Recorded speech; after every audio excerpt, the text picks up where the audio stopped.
Hello and welcome, ladies and gentlemen, to Brantford Red Sox Report, right here on Brantford Red Sox CBL YouTube, CBL TV, and on Rogers TV. I'm Marshall Crocker. I'm the voice of the Brantford Red Sox and the director of broadcast media. And every week on Brantford Red Sox Report, we take a look on the field, off the field, ahead of the scenes, behind the scenes, to the past, to the future. We look at everything Brantford Red Sox, the winningest team in CBL history. Today, we're getting a bit of a streak when it comes to players on the field. We want to know about the new squad, the team in 2026. We're projected to have a positive season, and we've already looked at a couple of the guys, some of the big names, guys that have returned from 2025. Last season, of course, or last episode, I should say, we chatted with Tim Holick. Great to talk about the Frontier League, a little bit about his coaching, looking at his big role he's going to play. And we always wonder, is it a good omen? Is it good luck to be on the Red Sox Report on the field? Well, Tim's been in hot form since he came on that and appeared on that episode. So we're hopeful for today's guest. Today we're joined by another player, the reigning Canadian Baseball League Player of the Week. He's been in incredible form lately. He's whacking the tarp off the baseball, just as he's been doing for the team for about a season and a half. Today we're joined by Stouffville, Ontario's own Mr. Brody Black. Brody, welcome to the program today. Thanks for joining us as the second guest of Season 2. Let's get it started first of all. Talk to me a little bit about it. Player of the Week for your second time in your CBL career. Does it feel like it's been a long time coming, or is something just started to click that you're glad to get recognized? I feel like just something, a little bit of both. Long time coming, just putting in the work, and recently just made some adjustments at the plate, started to click as well, so feel good at the plate right now. So, what are those adjustments? We talked a little bit preseason, myself and Cassidy Watt, Chris Ortega, a couple guys changing the profile on their swing, changing their mechanics to help maybe, in the case of Cass, he wants more power. In the case of Chris, he wants more consistency. What changes have you made, or are those tweaks finally just starting to kind of click and form now? I think the most recent changes is just being just a more consistent hitter, and just kind of upping my contact profile and just working on my bat path and my timing. I'm a pretty athletic and strong guy, so I just think making good contact with the ball more consistently is the most important thing for me right now. So, was there a particular aspect of your game in 25? You had a great statistical profile. Obviously, you were one of the great bright spots of the offense all the way through the season. Was there one thing you kind of looked at and said, hey, in 26 in the new league era, what's one thing you want to do a little bit differently that you've changed? Yeah. I'd say just have better at-bats and just look for something I could drive. And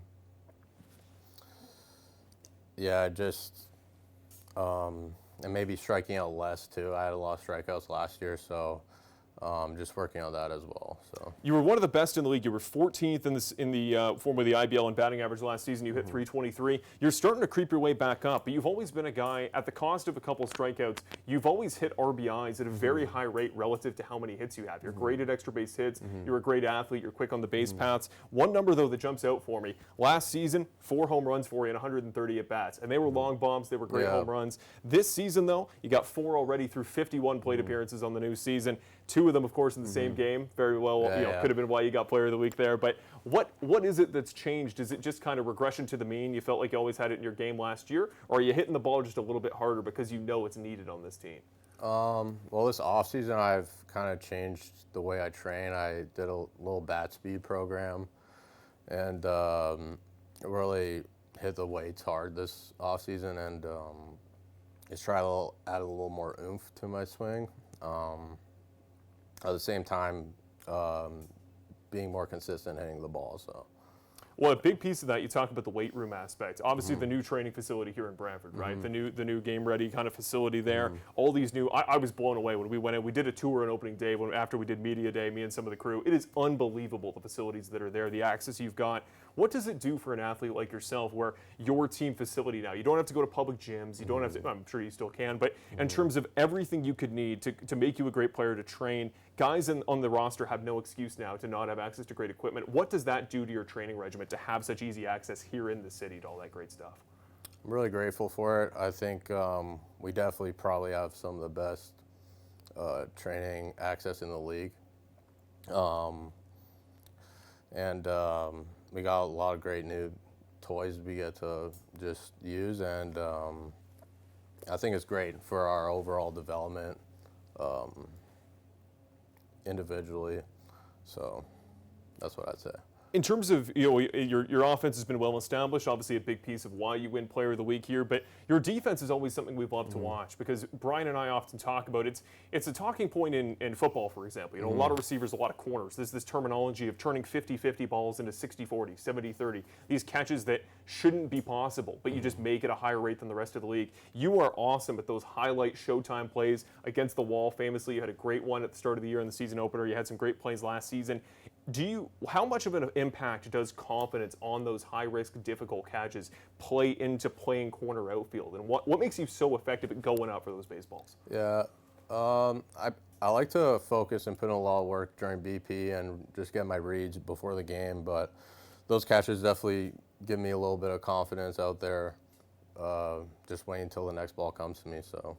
There's been some changes in the outfield. We started calling, myself and Brian Hall, we started calling you guys the Three Amigos, the trio of yourself, Tachioka, and then, of course, Ethan Powell's down there down the middle. It started to change. The personnel in the outfield this year, a couple new faces. Walker Holgren's come in. He's a center fielder. Of course, Ethan started off the season, and then you got Nick Iannantone over there in left field. What's that change been like? I know, obviously, you're not particularly close to Nick. You're only periodically going to see your center fielder. How difficult has it been to adjust the kind of order of operations, the hierarchy of sorts, of who's getting what, rebuild that chemistry in the outfield?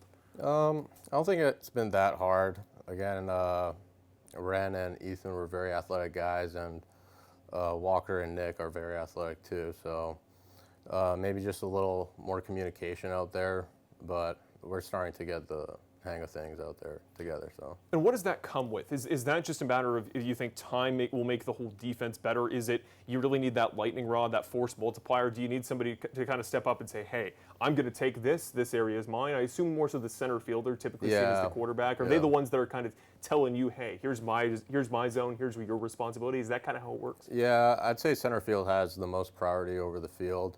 If they call someone off, then I'm trying to get out of the way, so as a right fielder, but always try to be aggressive out there and try to get whatever I can get to, and if I get called off, then I'll just back off. So. Similar to when we talked to Tim on last week's episode, he's obviously a guy who played at the start of 2025, left to go to the Frontier League, but comes back and sees that the team has changed, sees these new personnel additions. For you, you're one of the few guys really that has played all of 25 into 26. What has changed? I asked to Tim, what's changed in the locker room? How was the vibe different on day one on May 15th this year than it was in your first game playing at Brantford last season? How much has the team and the locker room culture shifted in a year? Definitely higher expectations, I'd say so. Definitely a more professional feel this year. Yeah, that's what I'd say. It's just generally speaking trying to button up the little things a little bit more. You talk about the team having a higher expectation for itself. Is there more pressure because of less teams make the playoffs, the longer season? How is it to deal with that? The fact that pressure obviously goes in the whole locker room. How do you maintain positivity and optimism and kind of keep the collective energy of the group up, even when you know every loss means a little bit more? Yeah, I think, like you said, staying positive is the key there. I think that's the only way to go forward in situations of failure. So I think that's the main thing we just have to use to our advantage. Final question I want to ask you here. We're going to talk a little bit about your background, a little bit about your past in baseball here in our second segment. I want to make one reference, though, to your statistics. In 2023, I saw you broke the Coppin State University single-season hit-by-pitch record. Tim Holick in college was a bit of a hit-by-pitch man himself. What is it for those that maybe don't understand, hey, why certain guys get hit? Because it's valuable. We saw a couple yesterday on both sides in Kitchener. What is it? Is it just a stance thing? Is it you're really trying to crowd the plate? Is it even intentional? How do you manage that? Sometimes I like to get on the plate. I think hitters that get on the plate will get hit, especially good hitters. So sometimes I'll back off and I'll be hitting it well and it still get plunked. So I don't know. I'd say a little mixture of both. A lot of hitters I know that really want to have the power profile, extend their arms the way you do in a lot of your big home run swings. They generally don't want to choke them at the plate too much because you want more room for mobility there with your hands. Very quickly, how well, your priority, would you prefer a swing that gives you more opportunity at big hacks more consistently? Or do you think even with a tighter profile in your swing, you have the raw power, not just in your swing but athletically, to hit those big hits even close? Is that kind of the way you think about it? Yeah, I like to stay tight with my swing and be consistent. I think I'm athletic enough to just make contact and the ball can leave. So I'm not really trying to do too much up there. Well, it's nice to hear. You know, some guys are very dependent on their mechanics. It's the only way they can get big hits. You, big guy, great arms. You can just power the baseball out of the park, and that's something that you can't teach as a coach. So we'll come back in a few moments. We're going to take a quick commercial break. When we return, we'll be right back on Red Sox Report, chatting with today's guest, defending CBL Player of the Week, Mr. Brody Black. We'll be back in just a moment.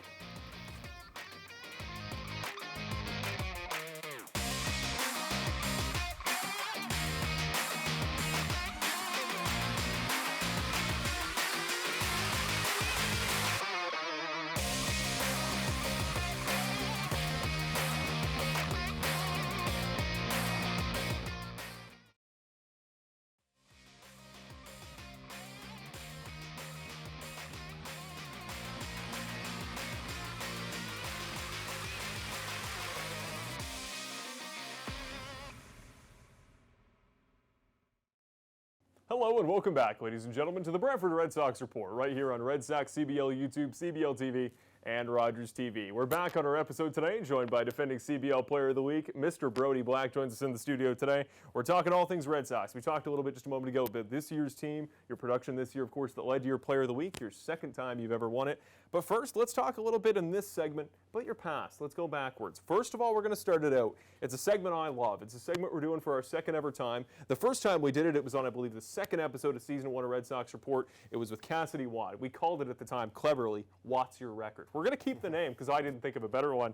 And that way we can put his face on the graphic and we'll see what he thinks of that. He told me in person he wants it back. He wants to start testing guys on their background, on what they know. And the way we're going to play this game is we're going to keep it a little bit simpler for you, Brody. Last season we did entire career.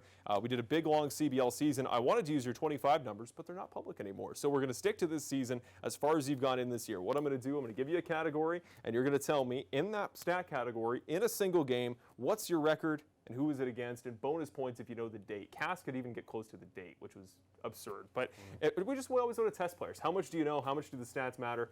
And how much does it resonate and give you something to want to beat? So let's get it started. We'll start with a simple one because it's nice and recent. Home runs in a game. What's your record this year? Who'd you do it against? Say against Hamilton Cardinals. I hit 2 home runs. In Brantford or in Hamilton? In Hamilton. Bang on, you're 3 for 3. That's right. June 12th, big 2 home run game. Were they consecutive? I can't remember in that game. They weren't back to back. No, they weren't back to back. No. Let's go to another one. This is usually we try to keep it only optimistic. This one we're going to do a little bit on the downside. Strikeouts in a game. What's the most times you've struck out? Ooh. Say maybe 4 against Hamilton. Bang on in Hamilton or in Brantford? In Brantford, yeah. In Brantford. It's a rough game, yeah. May 30th. What do you? This is just kind of to segue into it. How do you bounce back as a hitter? Because you're a guy. You other than the 4, you haven't had more than 2 with this game. I think you had 1-3 last season. Generally, you're not a guy that really has those big strikeout totals in a single game. How do you bounce back? Like, how did you come back in that next game and change your approach, if at all? Yeah. I'm more of a guy just to look at what happened during that. Like, it sucks striking out 4 times in a game, but I just kind of have to take the emotion out of it and just look at what happened with my approach or with my swing or like how I was feeling that day. So I just try to make adjustments based off of that and put in the work to move on. So We'll do a bonus. This one's not even a stat. This is a weird one. You won your second CBL Player of the Week award for this past week at the time of filming. What week, and you can just try to get close, was your other Player of the Week win in formerly the IBL last season? Do you remember what week of the year you won it? Just try to get close. Obviously, the date is all relative. I was hitting good like second half of the year, so I'd say maybe like third last week. Maybe. Third last. Yes, but Really? bang on. August 17th Wow. would have been the last week. Yeah, August 8th to 10th would have been the week you won. There you go. Yeah, really good form at the end of the season, obviously. I'll ask you this question.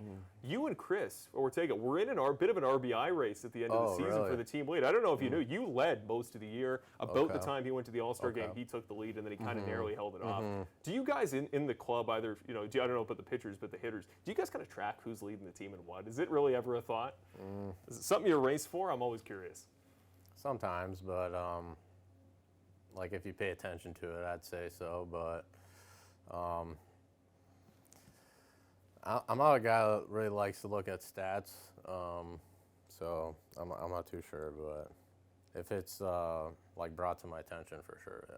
I had an off-screen source there who I won't identify telling me maybe pitchers consider it a little bit on their side, but pitching stats are always weird that way. And for you, putouts in a game defensively. This is a tough one. Wow. Putouts, you had, I believe you were playing right field. Now this is tricky. So your career record, I'm going to tell you what it is. It's 6. You had 6 putouts in a game in right field, solo putouts. It was in college.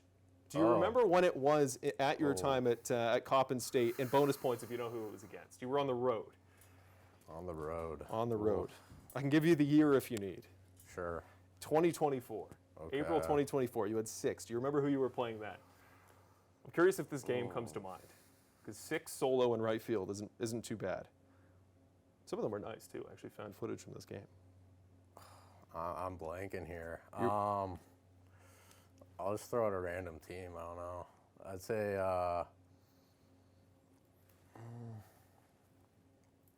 maybe Delaware State. That's a good guess. I believe you played them the week before. This was Stonehill College. Stonehill, you did it again. okay. Stonehill, 6 putouts in a game back in April 20. That's a tough one. Eh? We're going back multiple years. And we're going to keep one more final one in college. What is the first team you ever played against in college? 2023, season opener. Okay. 2023, it was St. Peter's Peacocks. Yes, yeah. indeed. There you go. How well do you remember that first game? College is that the first like lights brightest moment of your career? Playing at that level? Yeah. I did play JUCO before, but that's definitely on a higher stage, D1, and I remember that game pretty vividly. So, yeah.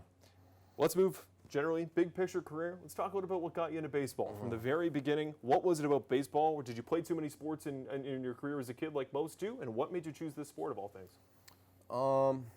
I'd say it's just kind of in my family growing up. My dad was a broadcaster for the Jays, and just watching those BPs and watching those games, and just kind of brought a passion for the game for me as a young kid, and just watching the Blue Jays, I'd say. So, what's it like? You often hear the pipeline of like former player, often like former like coach growing up by your dad. That dynamic of like your dad being a broadcaster. What was it then about kind of that dynamic? How much did he pass on to you as a kid, kind of coaching you growing up as a broadcaster instead of a coach? What was that father-son dynamic like? It's pretty good. He had some pretty good knowledge of the game. He's around like some of the greatest hitters, so I'd say he helped me out a little bit as a kid. So, yeah. You watching, I'd imagine, a lot of Blue Jays baseball then. Kind of who did you model your game after growing up, or even today? Are there any big league hitters or even any guys in this league today that you kind of try to model your style after? It's kind of always changing for me.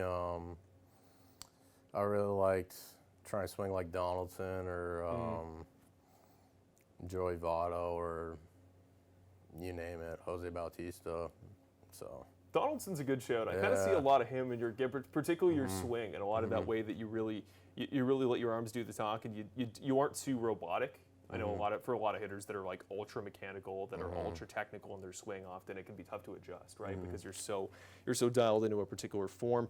And then in general, with coming back to the Brantford Red Sox this year, how did you, with the new professional league model, obviously you come back, you see the same team, what kind of role do you want to establish in this organization and in this league? What kind of legacy do you want to make for yourself in 5-10 years' time, in this league or in general?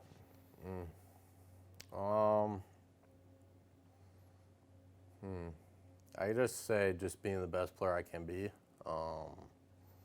See where that takes me.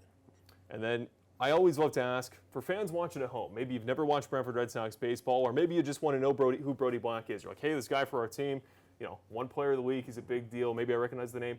How do you want your name to be associated? If you had to tell fans at home who you are as a player, if you had to sum it up, how would it be? Who is Brody Black on the field? I just say just a competitor, straight up. I like to just win. I like to win my at-bats. I like to make good plays defensively, make smart decisions on the base paths. So. And then we're kind of looking very, very short term to wrap it up here with you, Brody. Thank you again for joining the show today. Yeah. Very short term. We're playing well in today. Big matchup. Obviously, one of the top teams in the league. A little bit slower in form as of late, but generally speaking, we know the head-to-head. We know the rivalry's always been there, and you guys play them well. What do you need to do in particular against this Welland team to succeed here tonight? I'd say just focus and play the best we could play as a team. Individually, and hopefully that all just comes together. You play at home. Something is always different about the Brantford Red Sox. What is it about playing at Arnold Anderson Stadium that just clicks together? You guys look like a different animal. What is it about that home crowd? I think it's great, especially I like playing in the daytime there as well. See the ball a little bit better, but yeah, I enjoy it. So. Well, hey, if they would let us start playing through the sun delay, you'd be the man to beat out there. Yeah. Hey, you don't have the sun in your eyes. It's up over center field. Yeah. Maybe something to consider there for you. Brody, thank you so much for coming on the show today, my man. It's been a pleasure. Thanks we for having thank you me. for bringing us out to the studio. Sure. We always love talking to players here from the Brantford Red Sox. Today, we talked to one of the best CBL Player of the Week, a man on great pace, both home runs and just a variety of other hitting statistics. 323, I've no doubt the batting average is going to start creeping back that way. And if you stay in this run of form you've been on, you can make it last. You might do even better for yourself this year. We'll be right back. We'll talk a little bit about the Brantford Red Sox. We'll project forward to the rest of the schedule here, and we'll talk about the red-hot Red Sox, who are under the radar having a great season. We'll be back in just a few moments here on Brantford Red Sox Report on Rogers TV, YouTube, and CBL TV.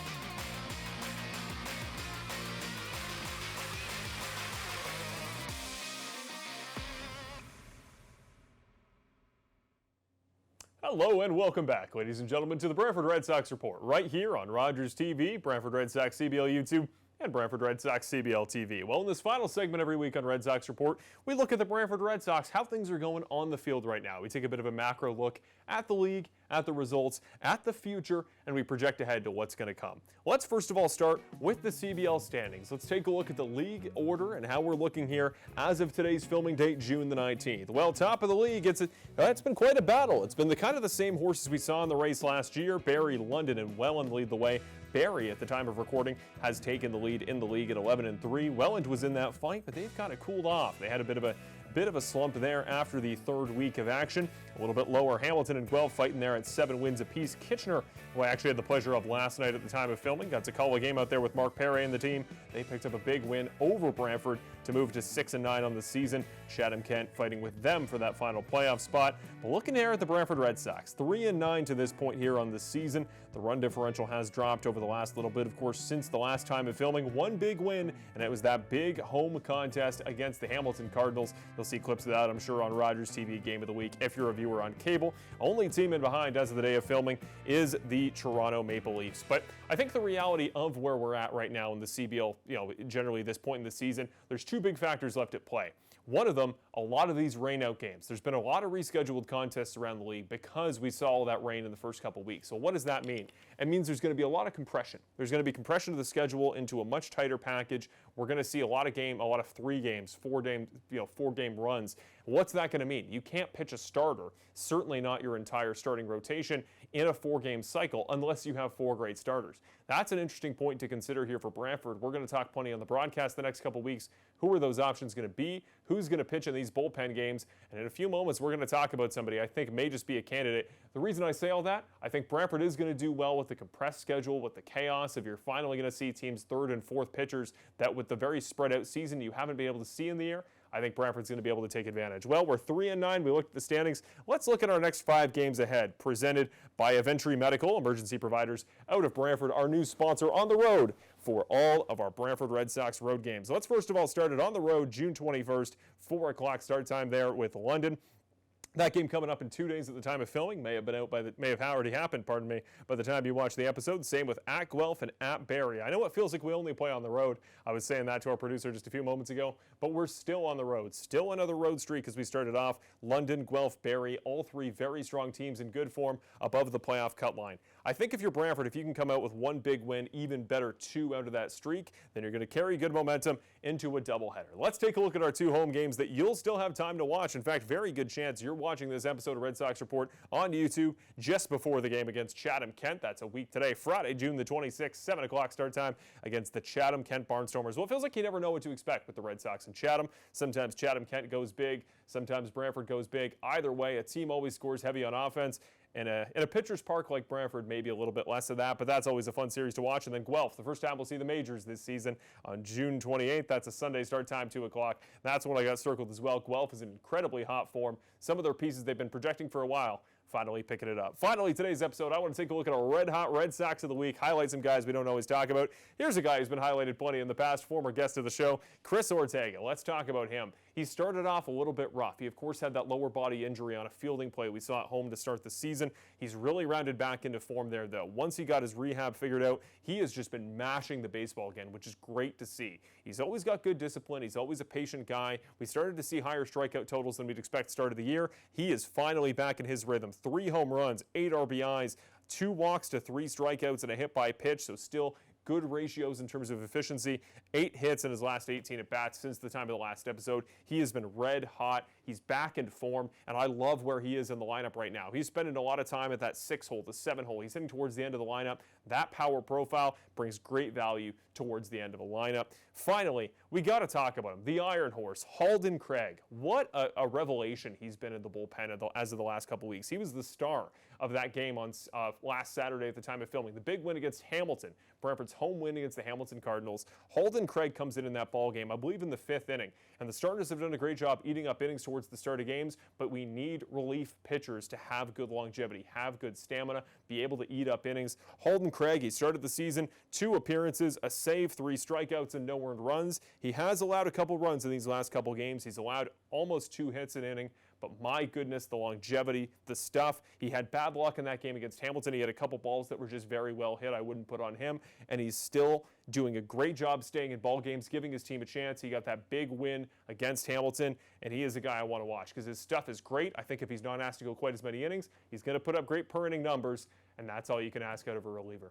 That's going to wrap up today's episode. Always a great pleasure. I'm Marshall Crocker, voice of the Brantford Red Sox and director of broadcast media. Today we brought in the studio Brody Black, defending CBL Player of the Week, longtime Brantford Red Sox right fielder, one of the best power bats in all of the Canadian Baseball League, and it's a pleasure to have him wearing the Brantford Red and Blue. Here's our social media on your screen in front of you. There's where to find us on any of our various social medias. Don't forget, every broadcast for the Brantford Red Sox at home. You can find it on CBL TV or CBL Red Sox YouTube. We're wrapping it up. We say thanks for watching Brantford Red Sox. We'll see you again very soon, and go Brantford. Thanks very much, everybody.